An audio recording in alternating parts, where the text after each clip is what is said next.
조간 브리핑입니다. 동아일보는 미국 제조업의 상징이었던 철강 기업 US 스틸이 공개적으로 회사 매각에 나섰다고 보도했습니다. US 스틸은 회사 매각을 추진한다고 공개한 이후 의미 있는 입찰 제안이 여러 건 들어왔다고 밝혔습니다. US 스틸의 강력한 경쟁자이자 북미 2위 철강 업체 클리블랜드 클리프스가 13일 72억 5천만 달러, 주당 35달러에 인수하겠다고 나섰고, 미국 철강 가공업체인 에스마크가 78억 달러를 제안하며 입찰에 뛰어들었습니다.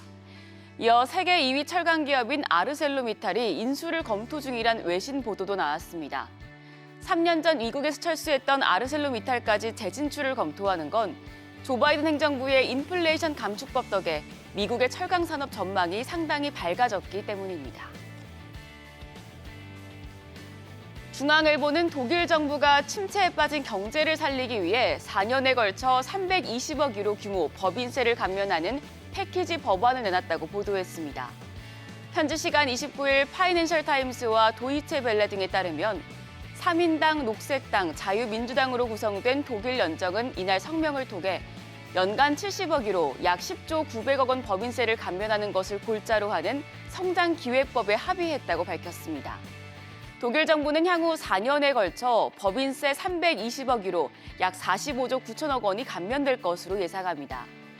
독일 경제는 지난해 4분기에 이어 올해 1분기까지 2분기 연속 마이너스 성장했고 전망 역시도 밝지 않습니다. 경기 침체로 독일 연립 정부에 대한 지지율이 곤두박질 친 가운데 법인세 감면으로 기업 투자를 촉진해서 경제를 살리자는 데 극적인 합의를 이룬 것으로 알려집니다.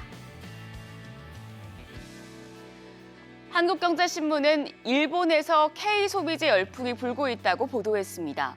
일본을 대표하는 상사와 유통업체가 일본에서 팔 K 브랜드를 직접 찾아 나서는 이례적인 일이 벌어지고 있다는데요.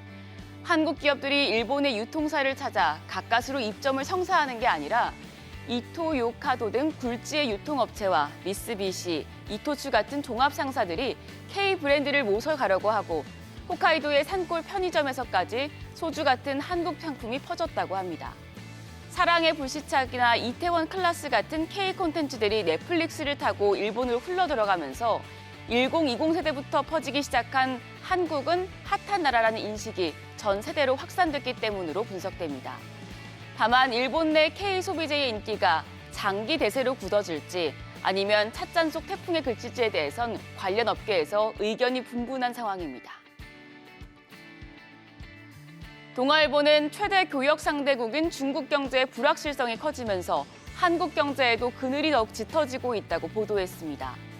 대한상공회의소에 따르면 올 1월부터 7월 한국의 주요 수출 품목인 반도체의 대중 수출은 전년보다 40.4% 줄었습니다. 디스플레이의 감소폭은 45.7%로 더 컸고 화장품이 25.3%, 석유화학이 22.5%로 20%가 넘는 감소세를 보였습니다.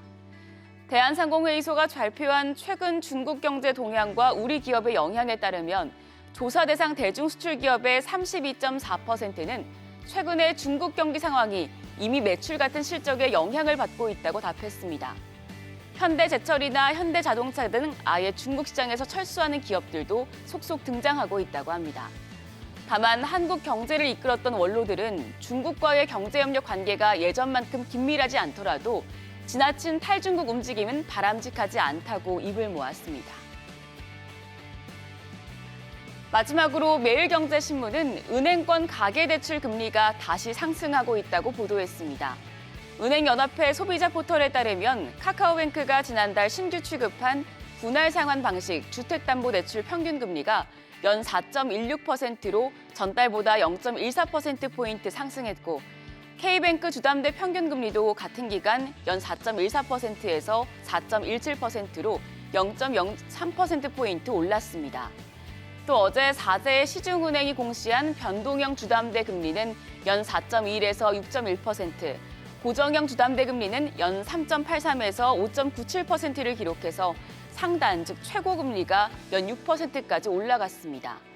최근 몇 달간 하향 안정화 추세였던 대출금리가 오름세를 보이는 건 시장금리가 오르는 데다 최근 가계대출 증가를 우려하는 금융당국 의지가 반영됐다는 분석이 나옵니다. 일각에선 가계대출 증가의 원인으로 지목된 50년 주담대 손실을 시작으로 은행권의 대출 축소가 본격화될 것이란 전망이 나오고 있습니다. 지금까지 조간 브리핑이었습니다.